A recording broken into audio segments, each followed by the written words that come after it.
大家好，我是苏彦成。这台萤幕我从我国中2年级的时候一路用到现在，也10多年了。哦，它是 LG 的。它现在出了一个问题，就是我开机之后啊，然后把萤幕电源打开，它并不会显示画面。要过一阵子之后，它才会显示画面。好，我现在把它关起来，然后我再把它打开，它会亮一下之后，然后又变黑。好，再一次。哦，亮的时候它要变黑，可是过阵子之后它就会很亮了。那我初步判断应该是它萤幕里面的电容啊，应该已经膨胀或者是漏液，导致它充电不完全，所以说它就没有办法正常的开启萤幕。好，那我现在要做拆解动作。如果要把它萤幕啊外壳做拆解的话，必须先把底座跟萤幕给它做分离哦。我网络上有稍微先查一下资料，听说 LG 的那个底座非常难拆，他是建议2个人一起拆啦。那我秉持着实验精神，我还是一个人拆它试试看。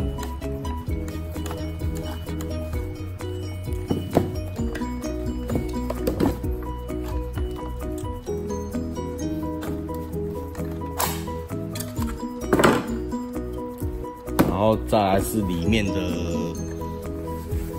好像还有一个卡榫，这个要怎么拆？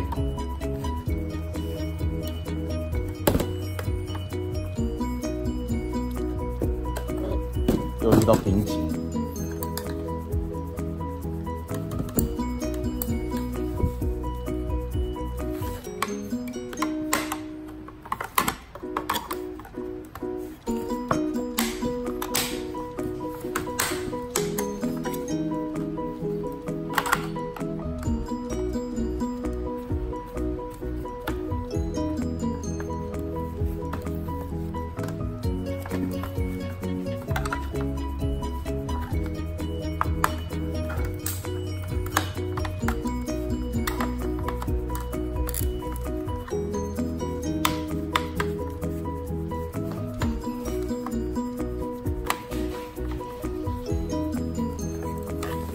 因为东西也过于老旧了，所以说我是做这种比较破坏式的拆法。如果说你想要保留物品的完整性的话，建议不要像我一样。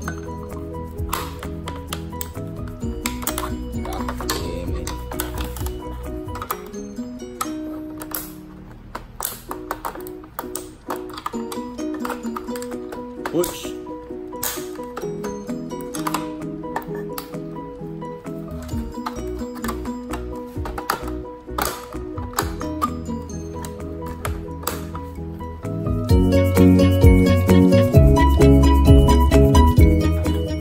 好了，底座的那个外壳已经被我拆开了。那因为它这种东西久了之后都脆化，是塑胶，那脚位的部分也都拆断了。就这样吧，螺丝终于露出来了。我们先来拆螺丝。扔螺丝。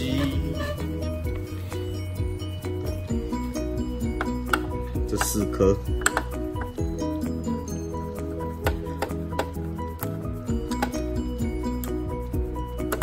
因为你脚座的螺丝没有把它拆掉的话，应该说脚座总成没有拆掉的话，萤幕的外壳是拆不掉的，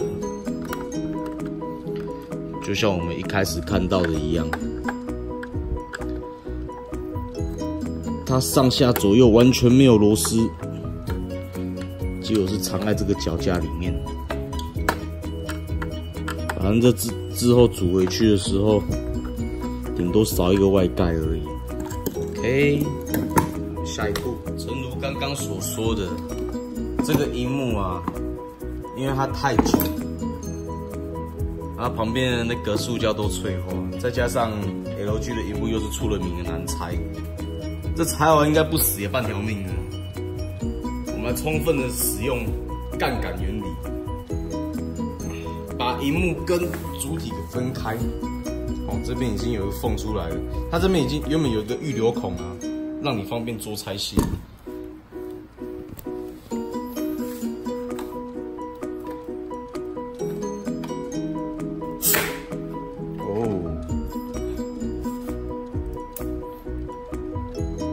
出来。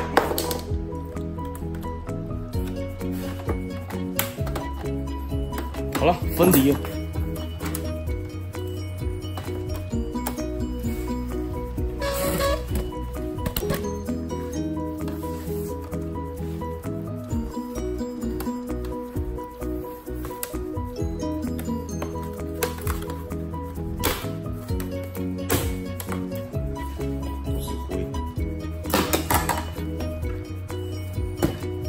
然后再来就是这片液晶跟后面的这块主板分离，往上拉就可以。好，往上拉之后，上面有一个排线，我们先把它拔掉。这是控制电源开关的排线，应该啦。对。哦，这里有开关。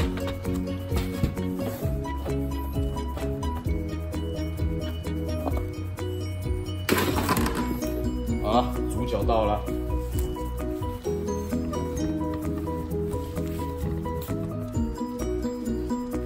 然后流血。这一块是，这块好像就是主机板，控制它的那个萤幕的应该就是这一块，所以我们要把这块电路板跟液晶萤幕给分开来，来看它的插头在哪边。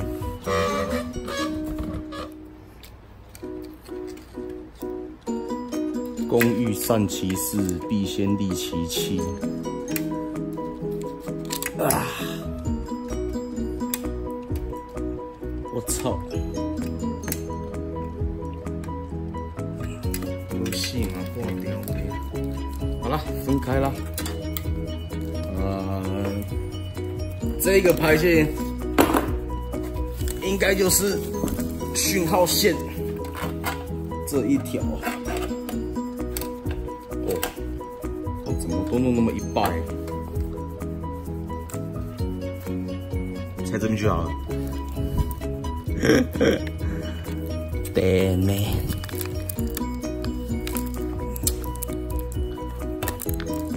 来看一下这个要怎么拆。一条束带修不好，就用2条束带。断了。2条束带修不好的话，就用很多条束带。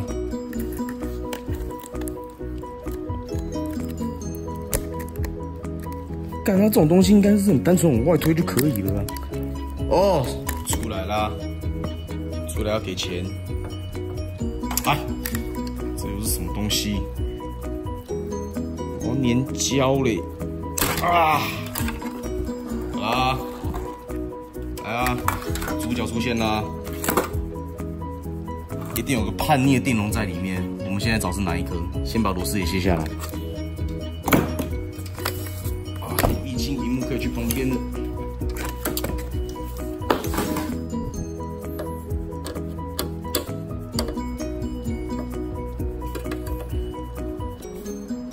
哦，它好紧哦。有个问题，电源的位置是在这边，所以说是电源里面的电容哦，是拆这边没错。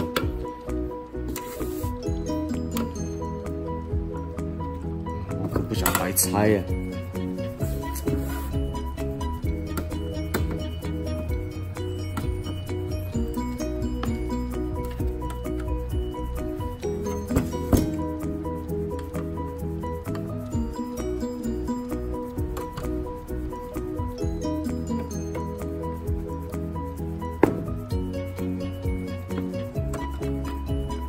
出来玩，出来，出来！你怎么不出来？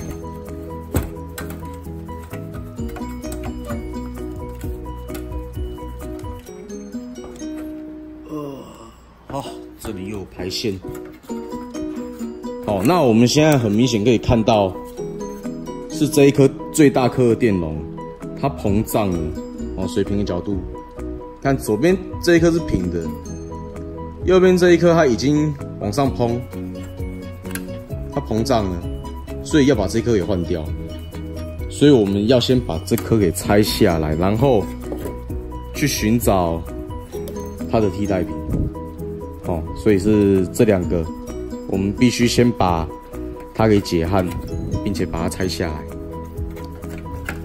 这是我昨天去光华商场买的日制电容，一样的规格，25V 1000ml 的。走的时候顺便去买了这个吸洗器了，因为前2天在解焊这一个板子的时候啊，它没有办法把那个吸给吸上来，我只能用敲的。有了这把之后就方便许多，也不会那么困难。好，那我们现在就把新买的电容把它给焊在这块板子上面，开始咯。好，这是比较低温的焊锡，然后并且再把它给吸掉。OK， 来看这边洞出来了。好，那我们的那个原本的这个电容的脚位就可以把它塞进去。那记得哦，它有分长短脚。X， 好吧，这样看就好。长脚的代表是正极，短脚的是负极。那另外一个辨识方式就是长脚的正极的位置啊，这边没有白边，负极的是有白边的。哦，那我们再把它插到板子上，再把它焊接起来。位置在这个地方，这边有一个记号，这有个加号，这边有个加号，代表说这边是正极，黑色的地方代表负极，我们就把它给弄进去。弄进去之后，到背面这边，这个有针脚跑出来的位置，我们在这边再给它补上焊锡就可以了。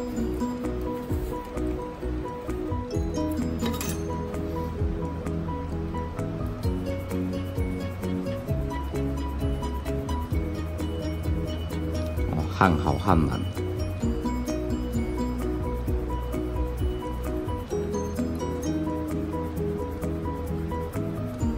OK， 然后再来把那个多余的针脚给它剪掉。好，那这样就可以把它给装回去那个萤幕上面。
所有组装都完成了，可以开机测试。见真章的时刻到了，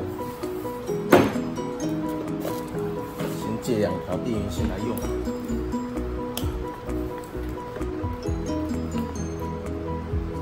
讯号线跟电源线，电源线插上去了，没有爆炸。然后我们开萤幕试试看。干！这绝对是萤幕有问题，一定有地方没装好。我猜应该是讯号线的部分，我们得再插一次。好啦，刚刚已经完成故障排除了，确定是那个排线的部分没有装好。那个排线是那个讯号线。来，我们来开机测试。好，一触即发，不像之前一样。开了之后，它会等好几秒才会出现画面。它现在是一触即发，好，关掉，再来，它也不会闪黑的。代表这次的维修算成功。本次的花费10块钱，以及过去光华商场的油钱不可考。好，这次 DIY 成功。